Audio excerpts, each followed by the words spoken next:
الحمد لله رب العالمين الصلاة والسلام على رسول الله محمد وآله وصحبه أجمعين السلام عليكم ورحمة الله وبركاته الله سبحانه وتعالى bizga Qur'oni Karimda kesatib shaytonga bo'ysuna ko'rmagiz innahu lakum aduwwun mubin ya'ni sizga ul oshiqdan oshiq bo'lgan bir dushmaningizdir fala tattabi'u xutuwatish shayton shaytonning izlarini de basa ko'rmagiz shaytonning qol ko'rsata turgan quturta turgan yerda turgan shu izlarini de erib keta ko'rmagiz innahu najis ya'ni ul necsu min xutuvatish shayton yani shaytonning necis bo'lgan izlarindən yani piroq ul sizni Alloh taolaning mag'rifat nuridan yani Alloh subhanahu taolo sizni chaqirgan vaqtda kishilik dunyosuna kishi bo'lsin uchun deb yuqori darajaga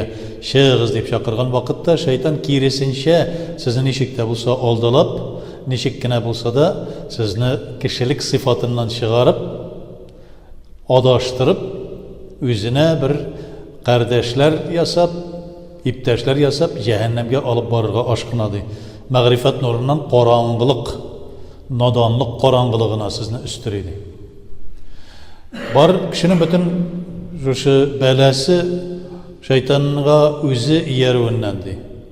Çünkü Allah subhanahu wa ta'ala Adem aleyhisselam'ı yaratkanda da ulan şunu itirip yarattı ki hatta bütün kamil derecede yarattı. Hatta özüne göre bir Allah subhanahu wa ta'ala hürmet tacın giydirdi. Hürmetli tacın giydirip cennette Allah subhanahu wa ta'ala Adem aleyhisselam'ı hürmetlep ferişteler üzlerinin jilkelerine oturtup cennetlerini gizdirdiler. 7 kat kök, garışını bütün levh-ül mahfuza kadar bütünüsünü kursettiler. Ardından yerip jürttiler. Hatta onun Peygamberimiz sallallahu aleyhi ve sellem Muhammed sallallahu aleyhi ve sellem'in nuru bulğana göre başta ol arkasındaydı. Ondan sonra karşısına çıkardı Allah subhanahu wa ta'ala. Ondan sonra iman barmağına düşürdü ol nurunu. Hatta şu nurga sokulanıp ferişteler onun ardından jüriler idi. Şeytan lağnatullahi aleyhi iblis Allah'ın lağnatı tüşkürü künleşti şunlardan bir katı künleşti yani Allah subhanahu wa ta'ala da eyte hısıtlıktı şeytanga Adem balası boysunmayı başka bul bir neşikte boysundıra almayı şeytan Adem balasın lakin bir nerse getirip çıkara Adem balasında kişinin nefsinde bulgan nerse hısıtlık Eğer şu hısıtlık çıktı ise kişide bu şeytanın bir ırgağı yani bir beylep koyatırgan jibi buldu deyip Adem balasın. Şuna göre A'udhu bi Rabbil Falak Kul A'udhu bi Rabbil Falak degen sureden aytar. Ayet Allah subhanahu wa ta'ala falakның yani engir mengir vakitның Rabbisi bilen ant etem deb aytdi. Min hasidin iza hasad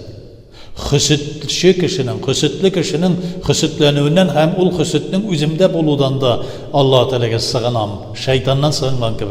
Yani hısıtlık Allah Teala'nın yani bir kisatip koygan narsası, şeytanın beyli turgan, sizni elektire turgan bir qarmağı, ırgağı değil. Şolay birincisi anara kadar bulgan şeytanın adaşığı ne için Allah subhanahu wa ta'ala lağnat kıldı? Tekebbirlik arkasında. Adem aleyhisselam'ın cesedin balçıktan yaratılgan cesedin körgeç bu balçıkka men tabınmayacakmın dey. Nişep tabınmıysan dey. Çünkü Allah Teala ayta, nişep tabınmıysan. Çünkü sen meni ya Rabbim ottan yarattın dey. Allah Teala ayta men barıgızını sudan yarattım dey. Barıgızını da dey. Şu Ahmed Bejan Hazretlerinin Enverul Gaşik'in kitabında hadisler bilen getire bütün nerse utta jilde, kuru jirde yani bütünüsü sudan yaratılganlığını ko'rsatdi. Peygamberimiz sallallahu aleyhi ve sellem. Hatta otning da sudan çıkan. İblis la'natullahi aleyhi de ayta balçık da ot da iki gizde birdi.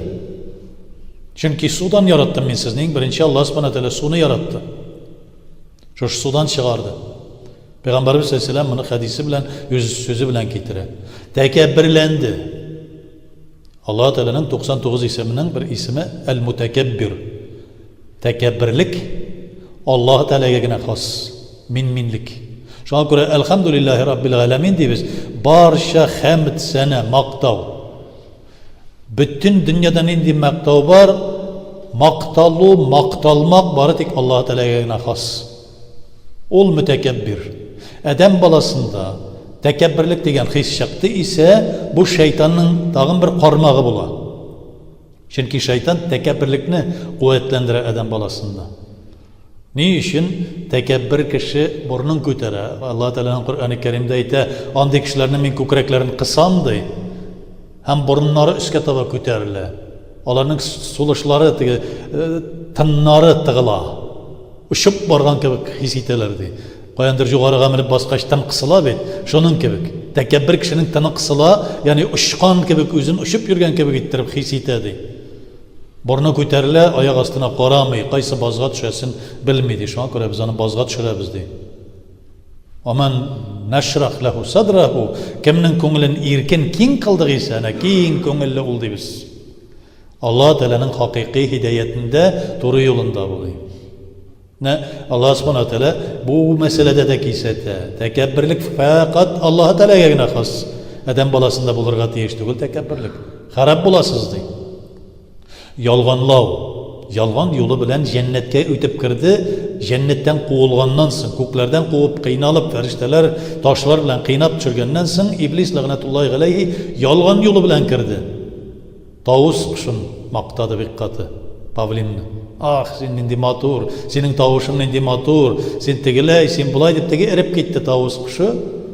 Җәннәтнең шушы кырыенда йөридер иде, шулда бу ягында керә алмаганга күрә, бу ягында торадыр шайтан тегене кутырта. Икенче бер тагын нәрсә, Пәйгамбәрбез саллаллаһу алейһи ва сәлләм әйтә, монда ике нәрсәне күрсәтә. Берсе ялган булса, берсе тагын шул ук вакытта минлек хисенә ничек нитә, мактаулу. Әгәр дә сезне берәр кеше мактады исә, җирдән бер уч туфрак алыгыз да күзенә сибегез ди. Макты исә, белеп тор бу синең артыңнан яманлап йөри ди. Сені монда мактады исә, яманлап йөри. Иң начар дустыңның начары сине мактап, синең кимчилегеңне битеңә бәреп әйтмәгән кеше.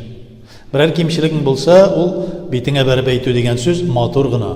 Келіп те күсәк белән башка суккан кебек түгел. Матур гына, кардәшем, синең каралы, Алла сакласын, менә шушындый нәрсә күренде бу. Ничек уйлыйсың син? Ялгышлык кылдыңмы, хаталандыңмы дип шулай төзәтәбез бер-беребезне.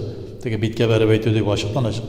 Ләкин ул шушы хатаны күрә турып та аны әйтмәсә, ялганлап мактап жүрсә ул кешене, бу синең иң каты дошманың ди. Чөнки Иблис ләгънәтуллаһи галәйһи шулай ук тавус кешен алдалады. Син матур ди. Авызыңны ач дип, аның шулай авызына бер инҗи бер төге булып кирде. Мине кирт әле җәннәткә ди. Инҗи бер төгенә әйләнде дә, тавус кеше башын тыгып ни аша, шушы җәннәтнең кыймасы аша алып эшкә кертте. Аллаһ Субханаһу ва тәгалә барсын да белүче. Пәйгамбәрбез саллаллаһу алейһи ва сәлләм хәдисендә китерә, Дақаиқул Ахбар, Ал-Қадаги хәзрәтләрнең Дақаиқул Ахбар китабында да китерелә бу. Шуннан соң җыланны алдалады. Җыланнар ул вакытта 4 аяклы иде ди. 4 аяк белән йөриләр иде җирдә ди. Җыланның авызына кирип, җылан сурәтендә, җылан чөнки бик хикмәтле бер хайван дәрәҗәсендә булып, Хава анабызны шулай радиаллаһу анһаны котыртып, шулай җимешне ашаттырды. Ялган һәм тагын бер нәрсәдән куркырга кирәк була, адам баласына мактагач канатланудан. Белеп тор, макты икән, бер кешене яманлап та сине макты икән, ул кешегә барып сине яманлый, аны мактый. Андый кеше бик начар кеше була. Һәм инде сугыштыру, аннан соң сугыштырды. Кулна биту бa'dukum li ba'din ghadun ди Аллаһ Субханаһу ва тәгалә әйтә. Бер-берегезгә душман буларак җиргә улагыз җәннәттән ди. Тавус, җылан шуннан соң 4 аякларын югалтып, курсагында шуышып йөрергә мәҗбүр булды.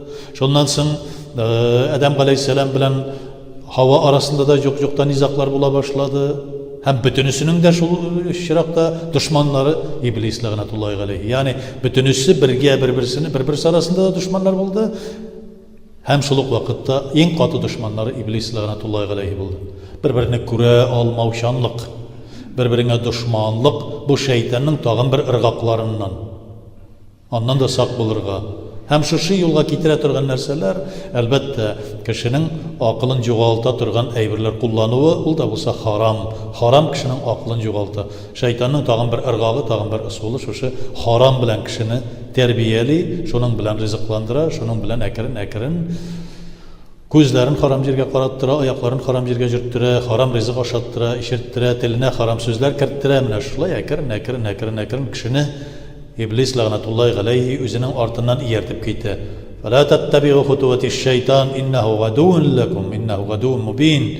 Yani ezine basa görmegiz şeytanın diye Allah Teala aytı. O sizin en katı düşmanınız. Şuna göre her vakitte de biz "Euzu billahi mineşşeytanirracim" deyip ne digine bir narsa kelip çıksa da, şekli bir narsa kelip çıksa da "Euzu billahi mineşşeytanirracim" deyip Allah Teala'ya şeytandan sığınabız. Allah Subhanahu Teala bizge şeytanı musallat kılmasın. Yani onu bizden üstün kılmayışa Allahümme Rabbena her bir bizge de özün rıza bulurluk derecede Sırat-ı müstakimde senin rızalığını tabuşlar bulup biz nasip et. Rabbena etina fid dünya hasenete ve fil ahireti hasenete ve qina azabennar. Allahu ekber.